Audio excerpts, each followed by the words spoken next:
that important. But as you know, these things happen, or in this case, don't happen.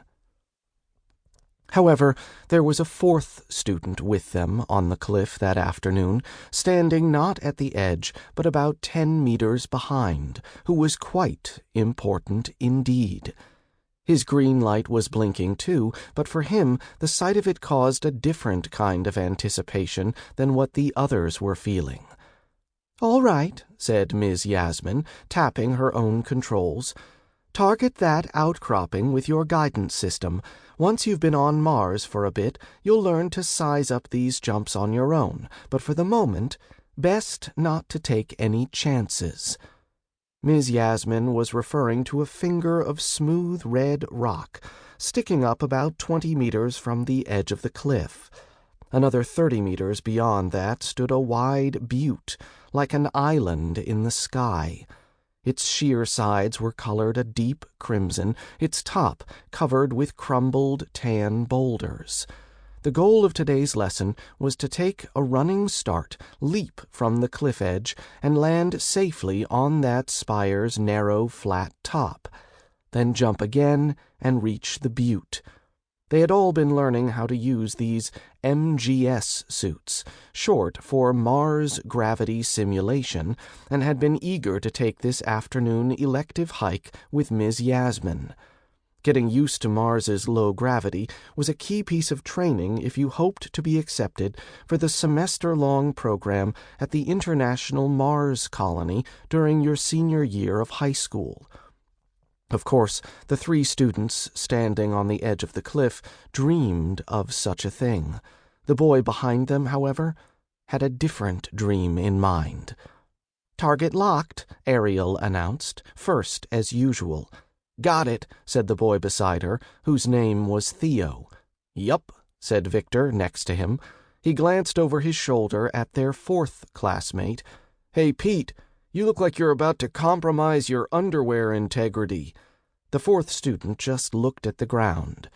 "Mr. Bari," said Ms. Yasmin, "everything all right?" Peter took this opportunity to flip up his visor and make a show of breathing deeply. "I'm just feeling a little ill." One of his classmates snickered. "The MGS suits can have that effect," said Ms. Yasmin. Peter shook his head. "I don't think I'm up for it." "Are you sure? You know the reward for reaching that butte is a base jump off the other side. It's quite a fun ride down to the canyon floor, and we won't be back up here for at least an hour." "I brought my books." Peter motioned to his hip pocket and the outline of his virtual reader. "Don't you need these credits?" said Ariel. It was weird, the way she seemed to care, although Peter thought she sounded more like she was offended. Why didn't he want this like she did? And she was right. Peter probably did need the credits, probably did want to spend part of next year on Mars, and yet he just shrugged. "All right, well," Ms. Yasmin tapped her controls, "I'll let the station know you're staying behind. I'm sorry," she added, looking at Peter sympathetically. "It's fine." Something made Ariel and Theo and Victor laugh to themselves. Peter tensed, a wave of frustration rushing through him.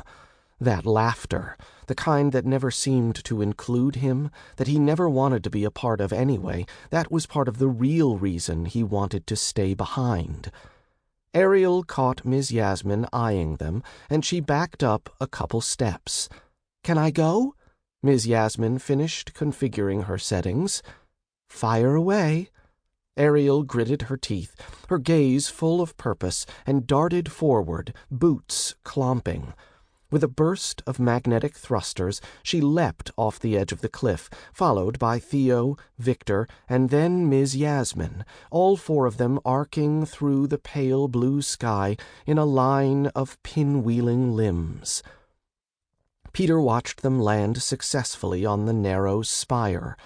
He heard their laughter echoing off the rocks, saw them slapping each other's backs and pretending to push each other off the sides, and for just a moment he sincerely wished he could have just smiled.